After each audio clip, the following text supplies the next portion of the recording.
Ayan na! Tuloy ang bakbakan. Mitsuki gumamit ng snake clone at sinabihan niya si Boruto na siya nga ay mag-all out na. Boruto at Shikamaru tuloy ang usapan habang nagkakaroon ng bakbakan. Boruto hindi na nakatiis at inatake na rin si Mitsuki. Mitsuki mukhang malalaman na rin ang katotohanan. Shinjo leader na kamukha ni Jigen may hawak na libro at mukhang ito nga ay nagbabasa. Ilan lamang yan sa mga kaaya-ayang pangyayaring naganap dito sa Boruto 2 Blue Vortex Chapter 7. So tara, umpisahan na agad natin. Bali kung matandaan nyo nga dun sa mga last panel ng Chapter 6, doon nga nakatunog na si Shikamaru na hindi nga kalaban si Boruto. At kalinsabay nga niyan, dyan dumating si Mitsuki para bakbakan itong si Boruto. So dyan nga pinakita na nagkaroon ng bakbakan between Boruto and Mitsuki. Pero nakita rin natin na hindi nga pumatol itong si Boruto para bakbakan din si Mitsuki. Dahil alam naman natin na nauunawaan niya ang sitwasyon kung bakit nga ba nangyayari ang mga bagay na yon. Pero sa pinakalas na panel dito, nang umiwas nga si Boruto at lumayo sa Konoha, sumunod pa nga rin si Mitsuki para bakbakan nga talaga si Boruto. So ayun nga yung last panel na nakita natin sa Chapter 6 ng Boruto 2 Blue Vortex. Ngayon, continue naman tayo dito sa Chapter 7. Bali nga ang first panel dito ay ito nga si Kawaki at Mitsuki ay nag-uusap. Bali nga ang pag-uusap nila dito, dito nakalagay sa translation guys. Sinabi ni Mitsuki, "As long as the sun which is you shines upon me, I can also shine. In the darkness of the moon, I can find a reason to live and feel alive. It's the first time I've felt that it's okay to be here, thinking that I can illuminate brightly, Kawaki." So based nga sa updated translation guys, ayun pa lang yung sa tingin ko na matinong translation. Kasi yung iba mahirap pa talagang i-translate. Then after ng panel na yan, dyan na pinakita o kinontinue yung pag-atake ni Mitsuki kay Boruto. Nandiyan ngayon habang nagbabakbakan itong dalawa, kalinsabay niyan ay kausap din pala ni Boruto itong si Shikamaru. So bali ang nangyari dito, sinabi ni Boruto, "What happened to Kawaki? I thought my pursuer was him." Then sagot naman ni Mitsuki sa kanya, "Does it even matter? Right now, such things, I'm the one facing you." At dahil na connected pa rin si Shikamaru kay Boruto, yun nga habang nagbabakbakan sila Mitsuki, ay nakikipag-usap din itong si Shikamaru kay Boruto. At ang sabi dito ni Shikamaru, "Kawaki is currently asleep, not due to Mitsuki's snake venom." So, ibig sabihin ni Shikamaru,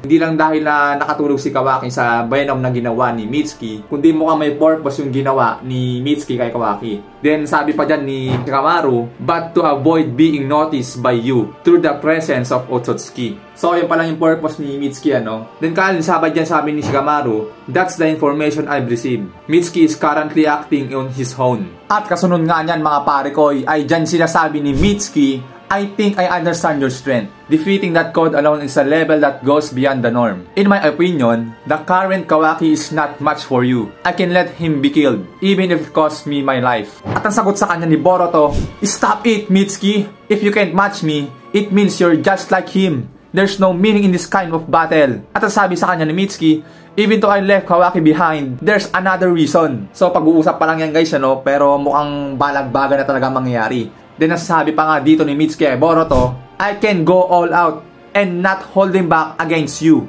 At kalinsabay niya, ayan na nga, gumamit na ng snake clones itong si Mitsuki laban kay Boruto. Pero sabi lang sa kanya ni Boruto dyan, having a large number of clones is not necessarily a good thing. Rather, is the worst for the environment. So yun nga guys, bali nga ang mga nangyayari dito sa mga susunod na panel, puro bakbakan talaga between Boruto and Mitsuki. Pero ang makita natin dito sa resulta ng bakbakan, matik guys na alam naman natin na si Boruto ang lamang dito, kaya si Boruto din ang mananaig. At dito nga pinapakita na muntik nang ang kanain ni Boruto itong si Mitsuki. Pero di niya tinuloy dahil alam naman natin na kaibigan ni Boruto itong si Mitsuki. At dyan nga sinasabi ni Mitsuki na matapos tutukan siya ni Boruto ng kanyang katana, sabi ni Mitsuki na, "Just do it." Then nasabi sa kanya ni Boruto, "With the single thought, you come to kill me with determination to die. Rather than saying you're coming to kill me, it's more like you're in despair, just reckless." Sabi naman ni Mitsuki, "What did you say? Recklessness? You're just being reckless." So yun nga dahil nga alam naman natin na mas malamang talaga si Boruto. Si Mitsuki na rin nagsabi na nagawa niya kasing kanain ni Boruto, si Code. Pero ayun din naman sa nakita natin ngayon, hindi nga tinuluyan ni Boruto itong si Mitsuki.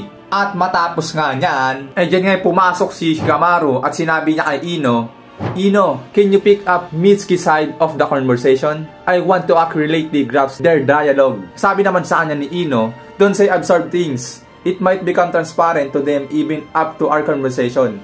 We can take such a risk.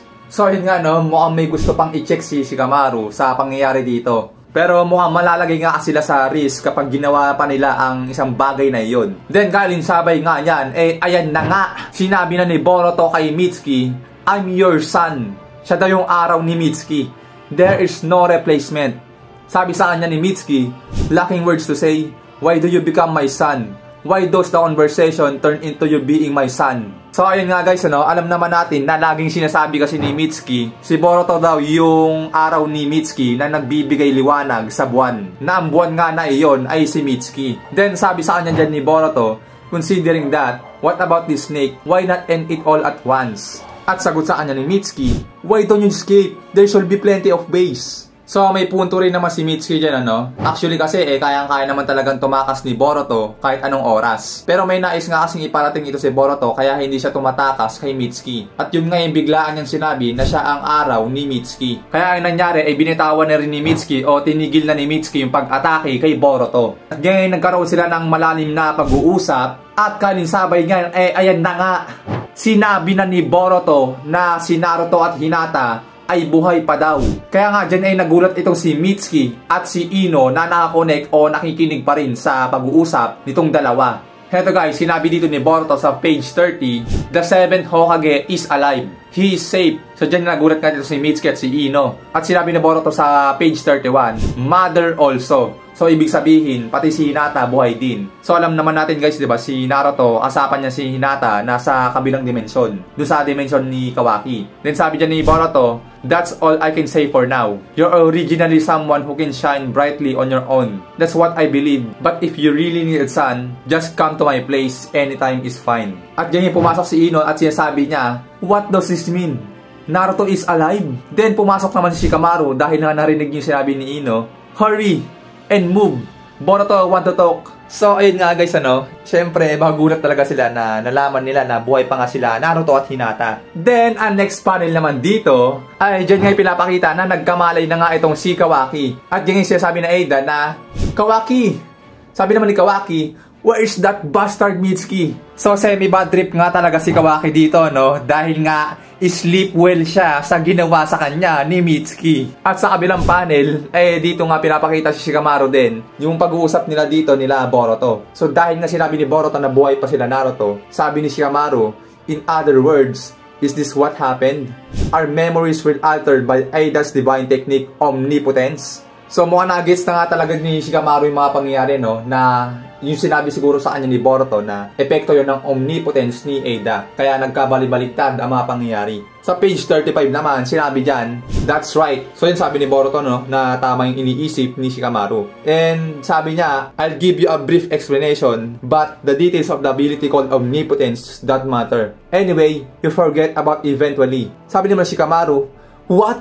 So dahil nga sinagot na rin din siya ni Boruto. Sabi ni Boruto, actually, it's not the first time you heard an explanation of this ability. Sarada and the class representative have already talked about it many times. What it is that the concept of omnipotence itself doesn't stick on your memory. It never completely settles and will be completely forgotten over time. That's the nature of this ability. So, in-explain nga dyan ni Boruto yung abilidad o yung kayang gawin ng omnipotence ni Ada. Then sabi pa dyan ni Boruto, you and Kawaki have no choice but to have people believe without relying on logic the fact that you are opposite. So ang galing ang galing na paliwanag ni Boruto. Pero dahil nga doon, talagang maiintindihan na ni Shikamaru ang mga pangyari. Sabi pa dyan ni Boruto sa page 36, you managed to reach that conclusion on your own. It's not something ordinary. It's a thought situation. At kasunod nga niyan mga pare ko ay heto na. Sasabihin na ni Boruto ang nangyari kay Naruto. Bali nga dito sinasabi ni Boruto, we can go back to the ways it was. The altered memories are everything to you guys. The real ones. And even if we were to go back to the way it was,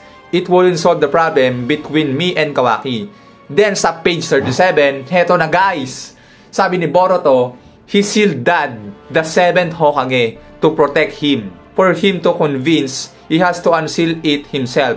Otherwise, it meaningless. It whatever form, it will only lead to repeating the same thing. Then ang sabi naman dito ni Shikamaru kay Boruto, after saving Naruto, kill Kawaki. If I were in your shoes, that's how I think. So, mukhang gusto nga birahin ni Shikamaru itong si Kawaki, mga pare koy. Dahil nga nalaman niya na si Kawaki pala ang may kagagawan kung bakit nawawala sila Naruto. Then, ang sagot naman dito ni Boruto, he wants to kill me, but I'm different. I just want to punch him and make that's all.